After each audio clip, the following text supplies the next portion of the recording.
오늘 설교 제목은 겸손의 영광입니다. 우리가 겸손할 때 하나님의 영광의 역사가 있다는 사실입니다. 하나님의 영광을 나타내 주시옵소서. 올해 우리 교회의 표입니다. 저는 이 표를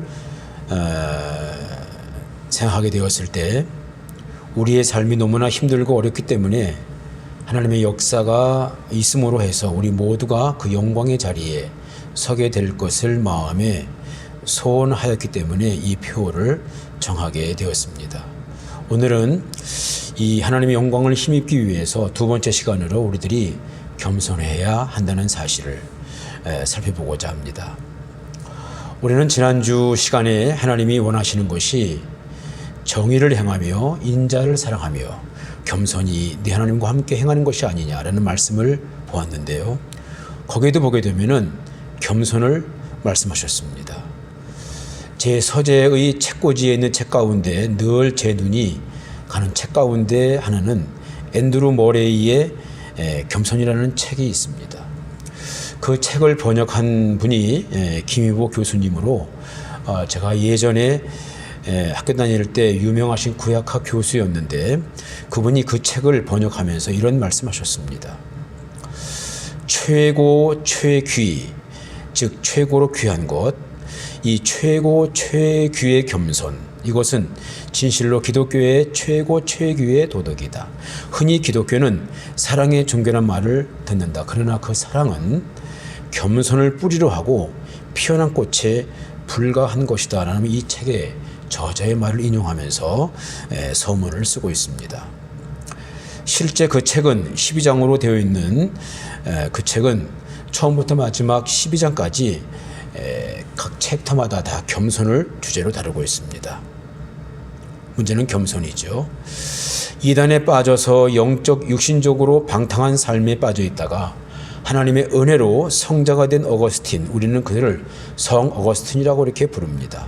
그는 우리 기독교사에 있어서 빼놓을 수 없는 그러한 인물입니다. 기독교 전체 역사에 있어서 기독교의 뼈대를 만들어 놓은 사람이라고 해도 과언이 아닙니다. 그는 어거스틴은 우리 기독교사에서 정말 빼놓을 수 없는 사람인데 그를 사도 바울 다음으로 보기도 합니다. 근데 그가 기독교의 종지, 즉 기독교에서 가르치는 중요한 교훈들, 기독교의 종지를 말하면서 이렇게 말하고 있습니다. 첫째도 겸손이고 둘째도 겸손이다. 셋째도 겸손이라고 이렇게 말을 했습니다. 여러분, 우리는 이 겸손의 미덕에 대해서 깊이 마음에 새겨야 할 것입니다. 이 겸손이 없으면, 사랑이 없으면 아무것도 아니다라고 말씀을 하셨듯이 우리에게 있어서 이 겸손이 없으면 아무것도 아니라고 이렇게 말할 수가 있는 것입니다. 앤드루 머레이는 우리가 겸손해야 할 이유를 그 세 가지로 이렇게 말하고 있어요. 첫째는 우리는 피조물 때문이다. 둘째는 우리가 죄인인 때문이고 셋째는 우리가 성도이기 때문에 겸손해야 된다. 성도이기 때문에 겸손하라고 이렇게 말을 하고 있습니다. 근데 여러분, 무엇보다도 이 겸손은 하나님이 말씀하셨습니다. 천국 복음이 전 세계적으로 퍼져나감에 있어서 제일 귀하게 쓰임받은 사도는 바로 사도 바울입니다. 그는 사랑하는 에베소 교회를 마지막 방문을 하면서 그 밀레도 섬에서 그 교회 장로들을 다 모아놓고 마지막 설교를 하는데 그 자신의 사역에 대해서 이렇게 설교를 합니다. 사도행전 20장 19절 말씀. 곧 모든 겸손과 눈물이며 유대인의 간계로 말미암아 당한 시험을 참고 주를 섬긴 것과, 그는 자신의 사역을 말했을 때 그는 겸손했다고 말하고 있습니다. 또한 구약 잠언서 22장 4절 말씀 보게 되면은 이런 말씀이 있습니다. 겸손과 여호와를 경외하며 보상은 재물과 영광과 생명이니라. 하나님께서는 계속해서 겸손을 말씀하십니다. 여러분, 겸손이란 무엇이겠습니까? 예수님께서 친히 나는 마음이 오냐 겸손하다라고 말씀하셨는데 예수님의 그 겸손이 무엇이겠습니까? 겸손이란 한마디로 자신을 비우는 것입니다. 내 마음을 비우는 것이 겸손입니다. 자신을 비우지 못하고 마음을 비우지 못하면 절대로 우리는 겸손할 수가 없어요. 에딘버러 대학의 제임스 심프슨 경은 진통제를 발견해서 고통 없이 수술을 받게 했다고 합니다. 그것은 의학계의 노벨감이라고 하는 대발견이었습니다. 근데 그의 강의 시간에 한 학생이 노 교수 심프슨 경에게 선생님의 생에 있어서 가장 뜻깊은 소중한 발견 한 가지를 말씀해 주십시오. 이렇게 물었습니다. 그랬더니 그는 한참 동안 머리를 숙이고 있다가 이런 말을 했다고 합니다. 내 생에 있어서 가장 소중한 발견은 나는 죄인이라는 사실과 예수님이 나의 구주라는 사실을 발견한 것입니다. 나를 비우지 아니하면 예수님을 내 마음속에 주인으로 모실 수가 없죠. 여러분, 내 마음을 비우지 아니하면 우리는 절대로 겸손할 수가 없는 것입니다. 오늘 본문의 말씀은 예수님께서 어느덧 3년간의 공생의 사역을 마치시고 마지막으로 이제 예루살렘으로 입성하시는 그런 내용입니다. 1절 말씀 보게 되면 예수님께서 감람산 벳바게라는 곳에 이르렀음을 보게 됩니다. 제가 성지를 가보니 감람산과 예루살렘 그 위치를 알 수 있겠습니다. 그 감람산은 작은 동산에 불과합니다. 그래서 예수님이 무릎 꿇고 기도하신 그 나무가 지금도 있는데 그 나무 앞에서 제가 앞을 쭉 봤을 때 그 성읍이 보입니다. 근데 그 앞에는 예루살렘 성읍이고 이쪽은 이제 감람산이죠. 그 사이에 이제 그 지역이 있는데 짧습니다. 그러니까 앞에 보이는 곳이 예루살렘이고 그 앞에 있는 곳이 감람산입니다. 그 감람산 벳바게라는 동네죠. 그러니까 이 벳바게라는 동네는 예루살렘 성읍에서 아주 가까운 그러한 곳입니다. 예수님이 그곳에 이르셨을 때 예수님께서 어린 나귀를 타시고 많은 사람들의 환영을 받으시며 입성하시는 내용이 오늘 본문의 내용입니다. 여러분, 예수님은 비록 이 땅에 우리를 구원하시기 위해 인간의 몸을 입으시고 오셨지만 지금까지 3년 동안 감히 사람들이 따라할 수 없는 능력의 모습들을 많이 보여주셨습니다. 그래서 이 우주의 주인 되심을 구체적으로 보여주셨습니다. 일반적으로 왕이 성읍에 입장할 때에는 아주 멋있는 군마를 타고 입성을 하는데 예수님은 지금 어린 나귀를 타시고 입성하신 것은 주님께서 자신을 내려놓으심이 없이는 그 모습은 불가능한 것입니다. 어떻게 어른 나귀도 아니고 어린 나귀를 타실 수가 있으시겠습니까? 예수님이 친히 자신에 대해서 나는 마음이 겸손하다라고 말씀하신 대로 자신을 철저히 내려놓으시고 비우셨다고 하는 사실입니다. 그런데 우리가 여기서 한 가지 알아야 될 사실은 우리가 이렇게 우리들이 마음을 비우고 내려놓기까지 다음 몇 가지의 사실들을 기억해야 되는데요. 첫째는 우리의 마음에 하나님의 말씀으로 채워야 한다는 사실입니다. 여러분, 우리의 마음을 비워놓고 그대로 놔두게 되면은 우리의 마음이 그 무엇으로 채워질지 불안합니다. 사람은 마음이 공허할 때가 문제가 되는 것입니다. 무엇인가 내 마음속에 채워야 한다는 사실이죠. 저는 종종 예수님이 하신 말씀 가운데 이 말씀이 두렵게 제 마음에 생각이 됩니다. 마태복음 12장 43절 말씀 보게 되면 이런 말씀이 있습니다. 더러운 귀신이 사람에게서 나갔을 때 물 없는 곳으로 다니며 쉬기를 구하되 쉴 곳을 얻지 못하고 이에 이르되 내가 나온 내 집으로 가리라 하고 와 보니 그 집이 비고 청소되고 수리되었거늘 이에 가서 저보다 더 악한 귀신 7을 데리고 들어가서 거하니 그 사람의 나중 형편이 전보다 더욱 심하게 되느니라. 이 악한 세대가 또한 그렇게 되리라. 여러분, 그러므로 우리는 마음을 비움도 중요하지만 더 중요한 것은 우리의 그 마음을 그 무엇으로 채워야 되는데 그것은 곧 말씀인 것입니다. 그 말씀을 우리의 마음에 채울 때 우리의 우리됨이 있는 것이고 우리들이 하나님의 사람으로 온전한 모습을 이루게 되는 것이죠. 본문에 보게 되면 예수님께서 감람산 벳바게에 이르셨을 때 두 제자를 건너편 마을로 보내시며 곧 나귀와 그 새끼를 풀어내게로 끌고 오너라. 만일 누가 무슨 말을 하면 주께서 쓰시겠다 하라. 그리하면 즉시 보낼 것이다. 주님의 주님 되심의 모습입니다. 근데 여기서 우리가 한 가지 주목할 사실은 예수님께서 그렇게 하신 것은, 그 어린 나귀를 끌고 오라고 하신 것은 주님 자신이 그렇게 하고 싶어서 하신 것이 아니라 하나님께서 구약 성경을 통해서 이미 메시아, 즉 자신에 대해서 이미 예언해 놓으신 그 말씀을 이루시기 위함이라는 것이죠. 오늘 보면 4절 말씀입니다. 이는 선지자를 통하여 하신 말씀을 이루려 하심이라 일렀으되. 여러분, 그 말씀은 스가랴 9장 9절의 말씀을 의미하는 것입니다. 이미 예언하신 그 말씀대로 예수님은 실천하신 것이죠. 여러분, 예수님께서는 무엇보다도 말씀에 충실하신 모습을 보이십니다. 바로 이 사실을 예수님은 오늘 본문을 통해서도 웅변적으로 보여주고 있는 것입니다.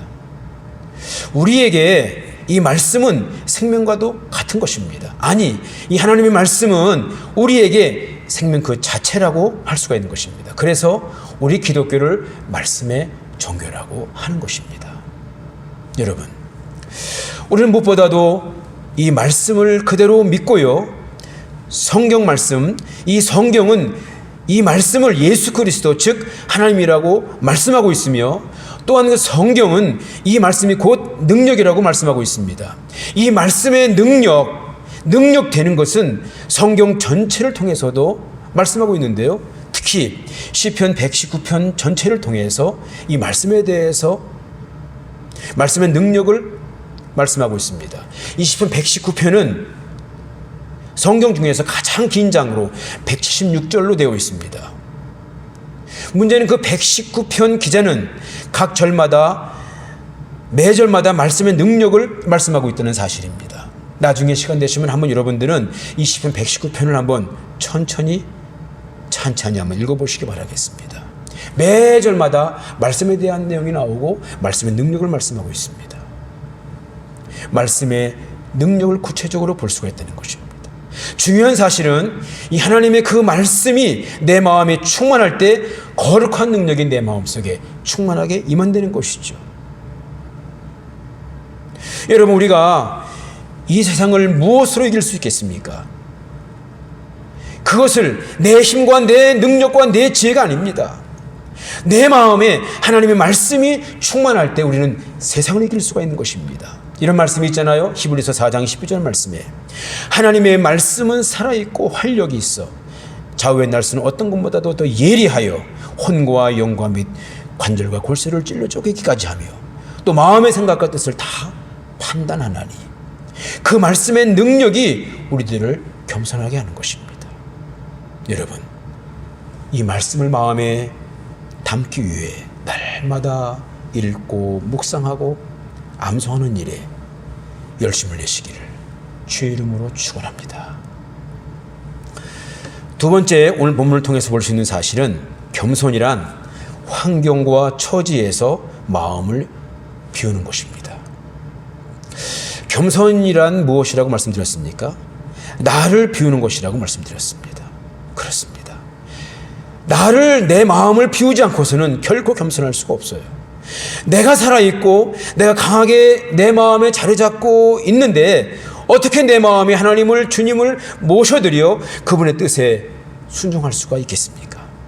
내 마음을 비우지 않고서는 결단코 주님의 온전한 사람, 온전한 제자가 될 수가 없는 것입니다.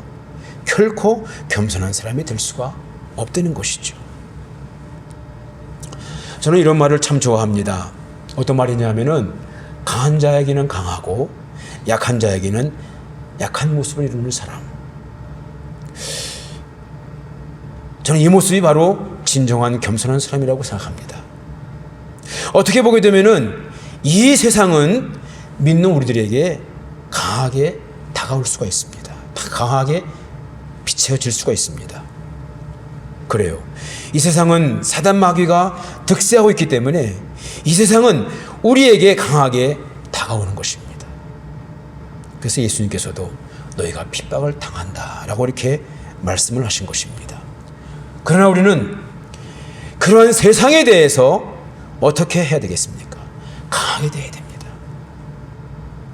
이사야 선지자는 죄와 그 불의에 대해서 강하게 대했습니다. 예수님께서도 그 불의한 자들에 대해서는 아주 단호하게 대하셨습니다. 그러나 예수님께서는 약한 자들에 대해서는 얼마나 약하게 대하셨는지 모릅니다.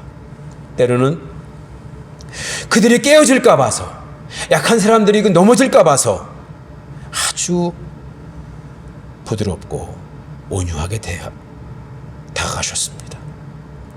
이 땅에 오신 예수님에 대해서 성경이 이렇게 말씀하고 있습니다. 누가복음 4장 18절 19절 말씀.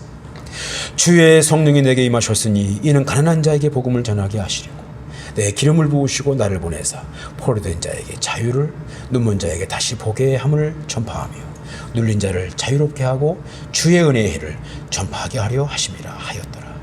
주님은 약한 자들에 대해서, 포로된 자들에 대해서, 눈먼 자들에 대해서, 눌린 자들에 대해서 예수는 한없이 약해지시고 작아지셨습니다. 그들에게 다가가시기 위해서. 이 모습이 여러분들 겸손한 모습이라고 할 수가 있는 것입니다. 겸손한 사람은 그 어떤 상황에서도 흔들리지 않습니다. 그 어떠한 처지에서도 나약해지지 않습니다. 이 세상이 아무리 우리들을 힘들게 하고 어렵게 해도 그 상황에 연연하지 않습니다. 앤드류 모레는 이렇게 말하고 있습니다. 겸손이란 마음의 고요함이다. 그것은 탐욕이 없는 상태이며 자신에게 일어난 어떤 일에도 놀라지 않는 것이다. 또한 해로운 일에 과민 하지 않는 것이며 칭찬을 받거나 멸시를 받아도 동요하지 않는 것이다. 그것은 세상 살아가는 일이 참으로 어렵고 고통스러울 때 조용히 하나님 앞에 무릎 꿇고 기도함으로써 침묵의 바다와도 같은 평화를 얻을 수 있는 마음이다. 사람이 겸손한 마음을 갖는다는 것은 은총의 보금자리에 있다는 뜻이다. 본문에 보게 되면 예수님께서 우리에게 아주 귀한 모습을 보여주고 있습니다. 예수님께서는 지금까지 3년 동안 크고 작은 이적과 표적 사건들을 통해서 주님 되심을 거듭거듭 보여주셨습니다. 정말 유대인들이 지금까지 기다리던 메시아심을 믿기에 충분할 정도로. 그러나 이 시간 그러한 예수님께서 나귀, 그것도 어린 나귀를 타시고 입성하셨을 때 그것에 모여 있었던 많은 사람들에게 실망과 좌절을 안겨줄 만한 그러한 모습 속에 그러한 주님을 향하여 그들이 비웃음과 조롱을 받으실 수 있는 그러한 상황이셨습니다.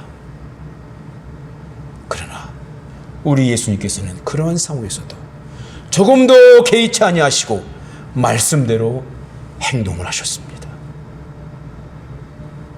우리의 주님은 그 어떤 상황에서도 흔들리지 않으셨습니다. 이것이 진정한 믿음이 아니겠습니까? 이 모습이 하나님 앞에서 겸손한 모습인 것입니다. 우리는 얼마나 상황과 분위기에 따라서 우리의 모습이 쉽게 바뀌고 있습니까? 조변석계처럼 우리의 마음이 얼마나 자주 바뀌는지 모릅니다. 좋을 때는 웃지만 힘들 때는 그렇게 한없이 작아지는 우리의 모습. 그러나 우리 믿음의 사람들은 그 어떠한 상황 속에서도 믿음의 모습은 변하지 말아야 할 것입니다. 그 모습이 주님 앞에서 진정한 겸손의 모습인 것입니다. 겸손이란 하나님을 높이고 나는 작아지는 것인데, 하나님을 높이는 것은 내가 그 어떠한 상황에 처할지라도 하나님을 내가 믿으면서 흔들리지 않는 그 모습인 것입니다. 하나님을 높이고 나는 작아지는 모습이죠. 여러분, 우리가 왜 이런 모습을 보여야 됩니까? 진정한 겸손의 모습에 하나님의 은혜가 있기 때문에 그렇습니다. 오늘 본문에 보게 되면 그러한 주님의 모습에 그곳에 모여있던 수많은 군중들은 주님을 향하여 조롱하고 비판하는 것이 아니라 오늘 본문 9절에도 있지만 그 그러한 주님을 향하여 호산나 다윗의 자손이여 찬송하리로다.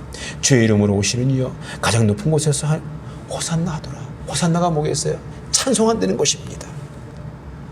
주님을 향하여 찬양을 드리고 있습니다. 진정한 겸손의 모습에 하나님의 영광이 나타난 것입니다. 사랑하시는 성도 여러분, 지금 우리의 삶이 많이 힘들고 어렵습니다. 그러나 여러분, 우리에게는 믿음이 있지 않습니까? 이 세상에 대해서는 내가 좀 작아지고 하나님에 대해서는 큰 믿음의 성도들이 되기를 바랍니다. 이게 바로 겸손인 것입니다.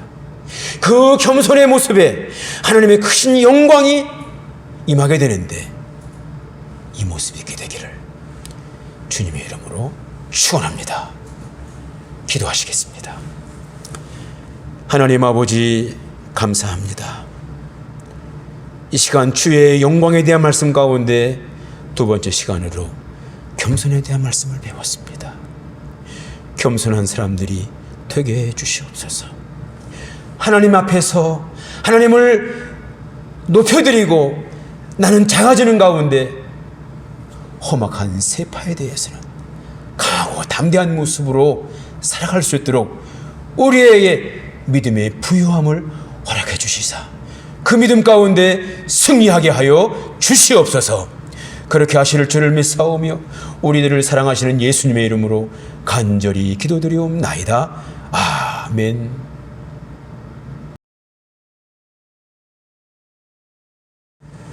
이제는 우리 주 예수 그리스도의 은혜와 하나님 아버지의 그 극진하신 사랑하심과 성령님의 감동하시고 역사하시고 위로하시고 특별히 치료하시고 늘 함께 하심의 은총이 이렇게 오늘도 거룩한 주일을 맞이해서 각 가정에서 하나님을 향하여 하나님 보시기에 온전한 모습으로 예배를 드리며 이 시간 예배드리는 가운데 말씀을 듣고 그 어떠한 상황에서도 하나님이 기뻐하시는 겸손한 삶으로 살아가겠습니다.